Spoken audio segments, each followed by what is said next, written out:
Okay, there. Super fat. Like, I don't know what I was there. I was at one point 320 pounds. Oh, here's a bigger picture. This is when I was still very hardcore, punk rock, blue. I wasn't on needles, but I certainly wasn't clean. Inside, I was clean outside. I was living a life, married, had a kid, and had a house. We had a comic shop, and we had an indoor garage and tenants and stuff, and life was relatively on the outside good, but life was hell inside. But I was big. I think at my biggest point, I was like 340 pounds. Then I got down to the skinny that Tom never got to meet. The skinny. I could have been on the show that size, and I would have felt very comfortable around all the other skinny girls. Now, I wouldn't want to put on a costume and walk around, which is good because the show's over anyway. But the point being is, at the time, I would have been okay with wearing tight costumes or whatever it is, you know, just stuff. Anyways, yeah, there was a guy in between there that I would have married who's not in my life now. Because he didn't come to be in my life, I got raped. R-A-P-E-D, raped! Of the baby I should have had with him. They waited. His parents waited. They all stayed away. She's got to screw up. She's bound to make a mistake at some point. Somebody's got to knock her up. But just wait.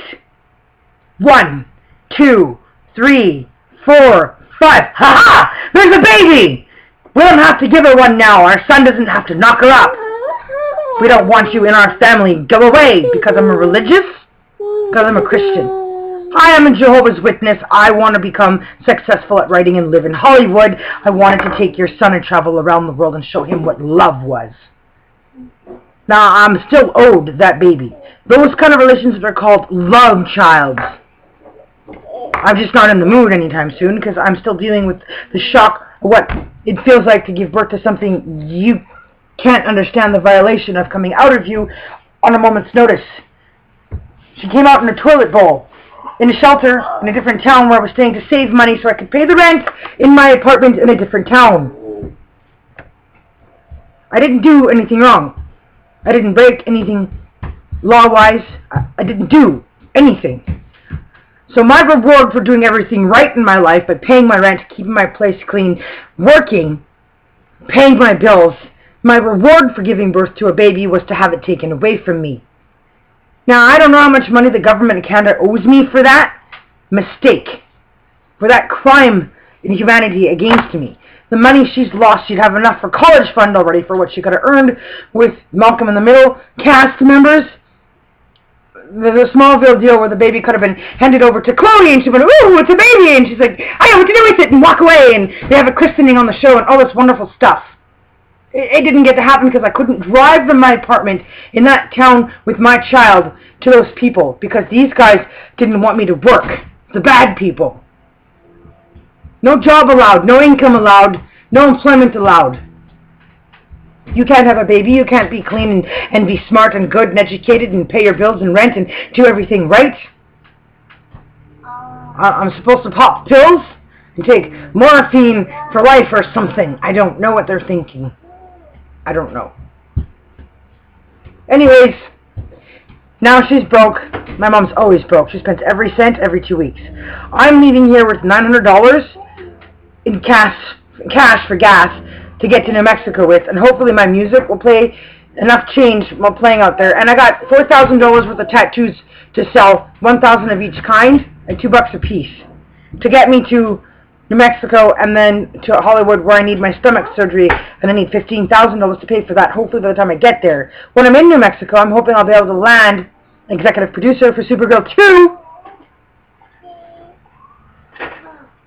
and then I can go to Hollywood and get a bigger budget to work with to guarantee that my future will finally reestablish itself.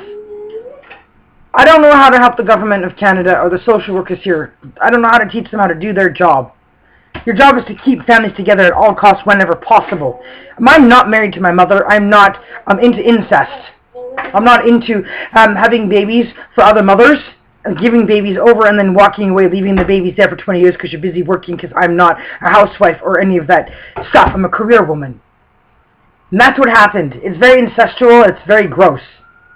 My mom thinks that I'm supposed to leave the baby here for 18 years. Go live in America and just forget I had a child, but for the full 18 years she wants to call the baby mine. Your child, but you can't have her. Because I want something to shop for. Not that it makes sense or not that it's right to shop for her, but that I just want to shop for her. Really, it's an interesting story. I called Global Television. I emailed them. I tried to get them to help me by paying attention to what I was doing with the Superwoman work that I've got going on, where I could get support from Canadians. Now, the general population probably would support what I'm doing, because it's a Canadian writer going to America trying to achieve success against the American counterparts, and it's harder to do, to break into the industry when nobody knows who you are. So they would have supported that by buying stickers and tattoos and posters and stuff. But they wouldn't help because I wasn't famous enough already. I didn't do anything wrong. You don't take away the children from homes that are of no threat or no danger. All the potheads that have their kids, marijuana smokers. Kids put themselves to bed. Kids wake up in the morning, feed themselves. All the drinkers. You're talking about somebody who has a history of recreational using of stuff they know how to use because they are a medical student, a doctor, whose working life has nothing to do with that part of her life, and there's no connection. Like, it's nuts. No, I'm not a closet case. I'm not a lesbian. I'm not into sleeping with girls and raising kids together. It's just nuts putting me in this house with my mom, who's living with a lady that's sick, who can't deal with their relationship. They may not be in bed together, but they are as close to that as I've ever seen. It's absurd. I laugh about it. And all they wanted was another baby to raise. Something to go shopping for, things to do. Whether or not they realize how selfish it is to hurt this baby's future financially is beyond me. They don't care. So I'm trying to say that when I leave here in 4 days, Tom is welcome to come here to meet the baby that could have become his legally adopted child. I would have lived in that house and cared for her, breastfed her, and worked around her, always knowing that I'm her mom while you became her dad. I would have been fine with that. Instead of now, I'm mommy.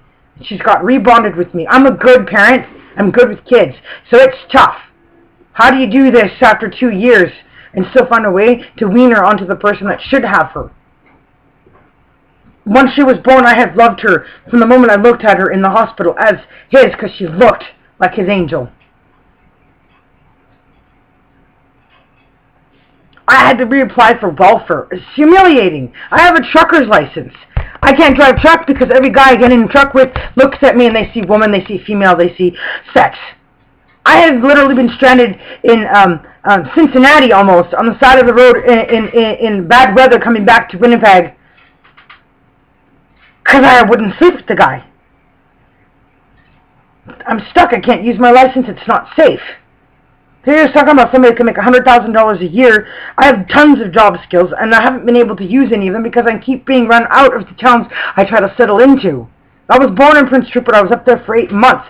I could have done crab fishing, $12,000 a day for the 5-day fishing season that's there, and just spent my winters living off of EI. Like, it's just crazy what my life has been through since going up north, where I'm from.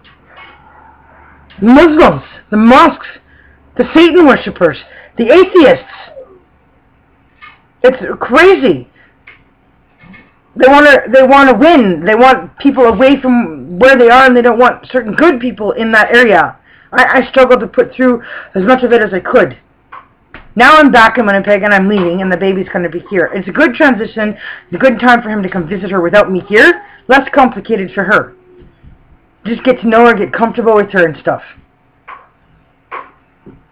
I don't know how this is supposed to go from here. I have no answers to this. Bruce Wayne is her father, as in young Batman. Yes, is the father. He's kind of mentally disabled, so I don't hate him. But forcing somebody to have intercourse without a condom is not love. Getting pregnant, even though she can be used to help solve a case as a cop in my head, is a benefit of her birth. It doesn't change how much of my time I have spent crawled up in the bed under a blanket going, what just happened? Why am I not engaged or living with a guy I love, planning a future and a marriage with him? What do I do to fix this? Where do I go? What I know is I have to get out of this country. This place is a prison. And they're here. Anyways, 10 seconds out on another 10-minute segment. I'm going to drink my cold coffee. Peace out, Superwoman.